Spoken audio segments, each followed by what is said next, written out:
दोस्तों, अगर आपने हॉरर हॉस्पिटल पार्ट 1, 2 और 3 नहीं देखा है तो पहले आप उसे देख लीजिए, वरना ये स्टोरी आपको पूरी तरह से समझ में नहीं आएगी। दोस्तों, स्टोरी शुरू करने से पहले मैं आप लोगों से ये बता देना चाहता हूँ कि ये स्टोरी हॉरर हॉस्पिटल 3 के आगे की स्टोरी नहीं है।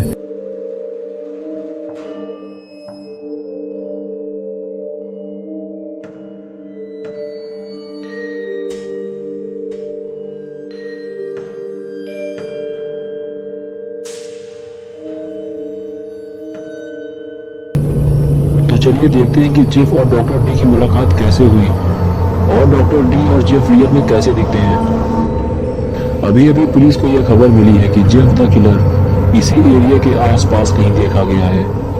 ऑफिसर को जैसे ही इसके बारे में खबर मिली, फौरन ऑफिसर यहाँ पहुँच गए। वो ये नहीं चाहते कि जेफ किसी और को नुकसान पहुँचाए, इसलिए वो चप्पे चप्पे पर नजर रखे हुए हैं। लेकिन तभी एक ऑफिसर को कुछ दिखाई दिया।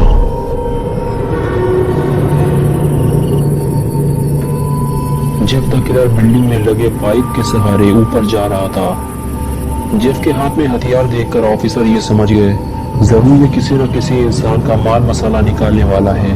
ऑफिसर फौरन जेफ की तरफ भागे और चिल्लाते हुए कहा, जेफ नीचे आ जाओ, हमने तुम्हें देख लिया है, वरना हम तुम्हें गोली मार देंगे। और एक बात और, तुम्हारा पजामा पीछे से थोड़ा फटा हुआ है। ये सुनकर जेफ नीचे उतरने लगा और नीचे उतरते ही वो वहां से भाग निकला।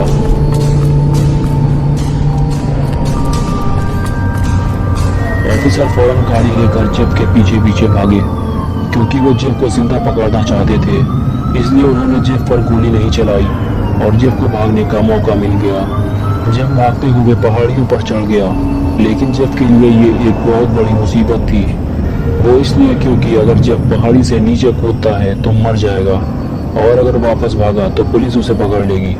इसीलिए जेफ पहाड़ी से नीचे उतरने का फैसला करता है और धीरे धीरे फिसलते हुए नीचे उतर जाता है और भागते हुए अपने लिए छुपने की जगह ढूंढता है ताकि वो पुलिस से बच सके।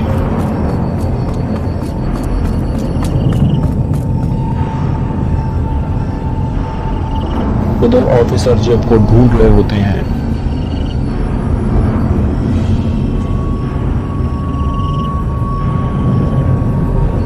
और कुछ देर बाद वो वापस लौट जाते हैं, लेकिन अभी जेफ पूरी तरह से सेफ नहीं है, इसलिए वो हॉस्पिटल के अंदर जाना चाहता है। लेकिन ये गेट तो अंदर से बंद है, लेकिन जेफ इसे लात मारकर खोलना चाहता है। लेकिन जेफ शायद ये नहीं जानता कि इस हॉस्पिटल के अंदर एक उससे भी बड़ा दरिंदा छुपा हुआ है, जो इंसानों के टुकड़े टुकड़े कर देता है। और उसने ये आवाज सुन ली है। और तभी डॉक्टर डी गेट खोल देता है और पहली बार वो जेफ को अपने सामने देखता है। और जेफ भी पहली बार डॉक्टर डी को देखता है। और उसके हाथ में तेजधार हथियार देखकर जेफ ये समझ जाता है कि ये भी एक हथियार है। और डॉक्टर डी भी जेफ के हाथ में वैसा ही तेजधार हथियार देखता है, और उसे भी ये समझने में ज्यादा देर नहीं लगती कि हम दोनों एक ही थाली के चट्टे बट्टे हैं। और फिर डॉक्टर डी जेफ की तरफ कुछ देर देखने के बाद दोस्ती का हाथ बढ़ा देता है और जेफ भी ये दोस्ती कबूल कर लेता है। और इस तरह ये दोनों दोस्त बन जाते हैं। और फिर डॉक्टर डी जेफ को हॉस्पिटल के अंदर ले जाता है और फिर दोनों में कुछ प्राइवेट बातें होती हैं। जेफ डॉक्टर डी से कहता है कि तुम मुझे डॉक्टर तो नहीं लगते, तो बताओ फिर तुम कौन हो। डॉक्टर डी ने कहा, मैं बचपन से डॉक्टर बनना चाहता था, लेकिन जब मैं 10 साल का हुआ तो मुझे एक दिमागी बीमारी हो गई, जिसकी वजह से कभी कभी मेरे सर में बहुत तेज दर्द होता था। और जब मुझे दर्द होता था तो मैं पागलों की तरह चिल्लाया करता था और लोग मुझे पागल कहा करते थे। मुझसे परेशान होकर मेरे घर वालों ने भी मुझे हमेशा के लिए घर से बाहर निकाल दिया। मैं यूं ही दर दर भटका करता था। एक दिन मेरे मोहल्ले में किसी की हत्या कर दी गई। सारे लोगों का शक मुझ पर गया। पुलिस ने मुझे पकड़ लिया। मोहल्ले के सारे लोगों ने मेरे खिलाफ गवाही दी थी और मुझे आजीवन कारावास की सजा हुई, जबकि मैं बेकसूर था। लेकिन किसी ने भी मेरा दर्द नहीं समझा, कोई मेरे साथ खड़ा नहीं हुआ। मेरी जिंदगी जेल में गुजर रही थी, लेकिन एक दिन मुझे जेल से भागने का मौका मिल गया। लेकिन तब तक मैं 40 साल का हो चुका था तब मुझे डॉक्टर डेविडसन के बारे में पता चला, जिसको लोगों ने मार डाला था क्योंकि वो मरीजों पर नया नया एक्सपेरिमेंट किया करता था, जिसकी वजह से बहुत सारे मरीजों की मौत हो चुकी थी। डॉक्टर डेविडसन की मौत के बाद ये हॉस्पिटल बंद कर दिया गया और मुझे यहाँ छुप कर रहने का मौका मिल गया। मुझे इस हॉस्पिटल के अंदर डॉक्टर डेविडसन के कपड़े और मास्क भी मिला, जिसको पहनने के बाद मैं बन गया डॉक्टर डी, यानी कि डॉक्टर डेविडसन। लेकिन मैं मरीजों का इलाज नहीं करता, मैं तो इंसानों के टुकड़े टुकड़े कर देता हूँ, क्योंकि मैं इंसानों से नफरत करता हूँ। इस हॉस्पिटल के आसपास अगर कोई आता है तो वो जिंदा वापस नहीं जाता।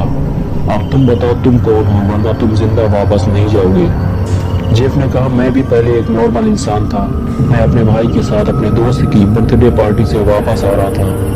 रात काफी हो चुकी थी, रोड पर सन्नाटा छाया हुआ था।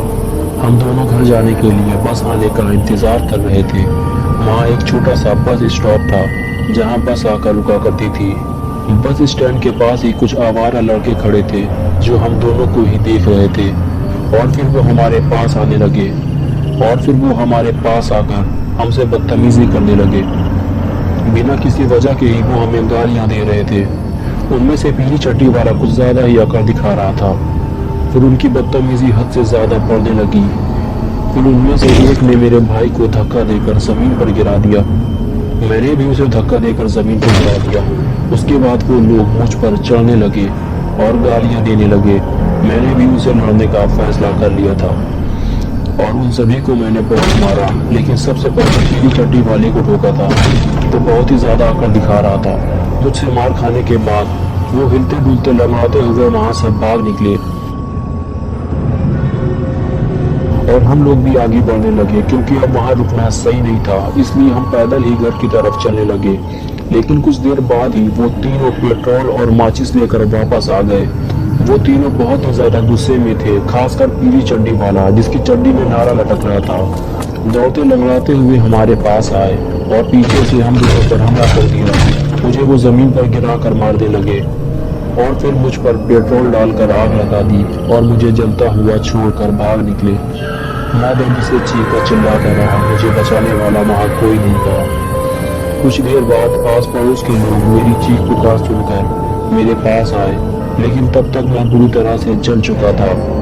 उन लोगों ने मुझे हॉस्पिटल भेज दिया।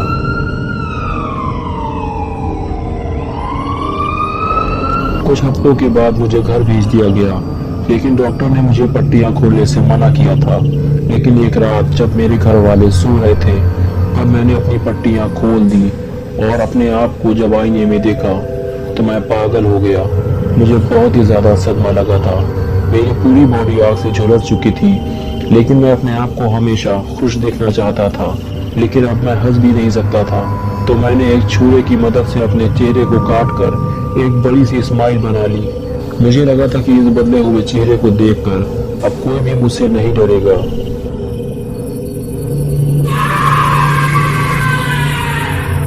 और फिर मैं इस चेहरे के साथ अपने माँ बाप के कमरे में गया। वो सो रहे थे। मैंने उन्हें नींद से जगाया और अपना हंसता हुआ चेहरा दिखाया, लेकिन वो मुझे देखकर डर गए और चिल्लाने लगे। मुझे बहुत ही ज्यादा गुस्सा आया और मैंने उन्हें मार डाला। चीख पुकार सुनकर मेरा भाई दौड़ता हुआ आया। मैंने उससे कहा, गो टू स्लीप, और एक के बाद एक कई बार करके उसे भी मौत की नींद सुला दिया।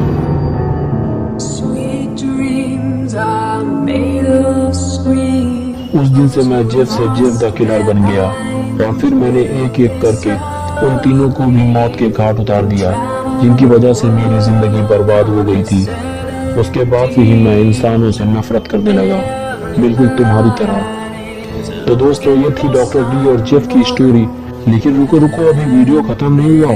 अभी जेफ और डॉक्टर डी का डांस तो देख लो और वीडियो को लाइक और शेयर करना मत भूलना। लेकिन मैं पहले आपको दिखाता हूँ कि डॉक्टर डी बिना मास्क के कैसा दिखता है।